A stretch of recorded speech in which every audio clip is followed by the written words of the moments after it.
एक बादशाह था, उसकी 7 लड़कियां थीं। वो इन 7 से बेहद मोहब्बत करता था और उनके हर आराम का ख्याल रखता था। एक बार जब दस्तरख्वान सजा हुआ था, वो सब लोग साथ हो गए थे। खाने पर बैठे थे। बादशाह ने अपनी बेटियों से एक सवाल पूछ लिया कि तुम लोग मुझे कितना चाहती हो। बड़ी शहजादी ने कहा, बाबा, मैं आपको गुलाब जामुन की तरह चाहती हूं। बादशाह ने खुश होकर इसको 4 गांव दे दिए। दूसरी ने कहा, मैं आपको बर्फी की तरह चाहती हूं। बादशाह ने उसको काफी बड़ा इलाका बख्श दिया। तीसरी लड़की ने कहा, मैं आप हर घर जाऊंगी, को इमरती की तरह चाहती हूं। उसको भी बादशाह ने बहुत जमीन जायदाद दे दी। आसी तरह वो सबसे पूछता गया और सबको माल और दौलत मिलती रही। 7वें लड़की से जब बादशाह ने पूछा, बेटी तुम मुझे कितना चाहती हो, तो उसने बहुत प्यार से कहा, जल, बाबा मैं आपको नमक के बराबर चाहती हूं।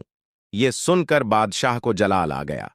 कहने लगे, सब मुझे इतना चाहते हैं, तुम नमक के बराबर। वो बहुत नाराज हुए और छोटी बेटी को महल से निकाल दिया और कहा, अब कभी यहां कदम न रखना। वो जंगल की तरफ चली गई और पत्तों और लकड़ियों को मिलाकर एक झोंपड़ी बनाकर वहां रहने लगी। भूख लगती तो फल खा लेती, सूखे पत्तों का बस्तर बनाकर सो जाती। एक दिन जब वो सोकर उठी तो देखा कि रंग बरंगी चिड़ियों के पर हर तरफ बिखरे पड़े हैं। उसने उन परों को जमा किया और एक छोटी सी पंखिया बना ली। छोटा पंखा जो हाथ से झल सकते हैं, और गर्मी में उसी पंखिया से हुआ कर लेती थी। फिर दूसरे दिन उसको और पर मिल गए।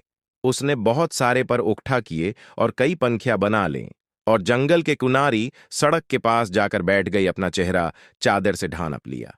लोग आते गए और पंखियां खरीदते गए। इतनी खूबसूरत पंखिया उन्होंने कभी नहीं देखा था। अब तो भीड़ सी लगी रहती। एक बार शहजादे का उधर से गुजर हुआ। उसने इतने खूबसूरत पंखे कभी नहीं देखे थे। सारे खरीद लिए।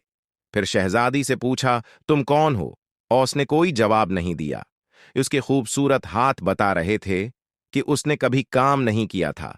पंखिया बनाने में उसकी अंगलियां जख्मी थीं। शहजादा उसके पीछे जंगल आ गया, और जब उसको पता चला कि वो शहजादी है और सजा काट रही है, तो बहुत गमजदा हुआ। वो अपनी सल्तनत पर वापस गया और वालिदीन से सारा माजरा कह सुनाया। ऐन लोगों को भी दुख हुआ और वो अपने बेटे की बारात जंगल लेकर आ गए। दोनों की शादी हो गई, मगर शहजादी अपने वालिद को बहुत याद करती थी। वो खुश नहीं रहती थी। एक दिन उसने शहजादे से कहा कि वो अपने वालिदीन की दावत करना चाहती है और उनसे मिलना चाहती है।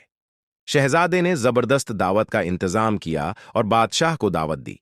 शहजादी ने कहा, सारा इंतजाम आप देखिए, मगर अपने वालिदीन और बहनों के लिए खाना मैं खुद तैयार करूंगी। सारे मेहमान आ गए। कई दस्तरख्वान एक साथ लगे और बादशाह और शहजादियों के लिए अंदर इंतजाम किया गया। वो जब खाना खाने बैठे तो उनकी बेटी सामने आकर बैठ गई और उसने नकाब पहन रखा था। जब बादशाह ने पहला नवाला लिया तो खाने में नमक नहीं था।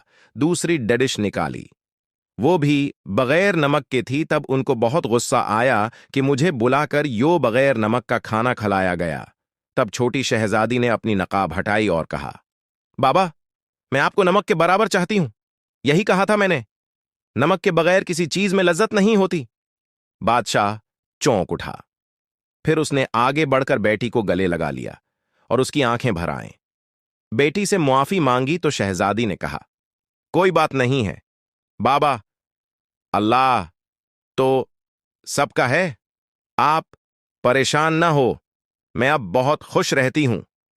बहनों ने भी माफी मांगी और गले लगाया, और शहजादी ने सबको खुले दिल से मुआफ कर दिया, मगर इन सब हैं को एहसास दिला दिया कि वो गलती पर थे।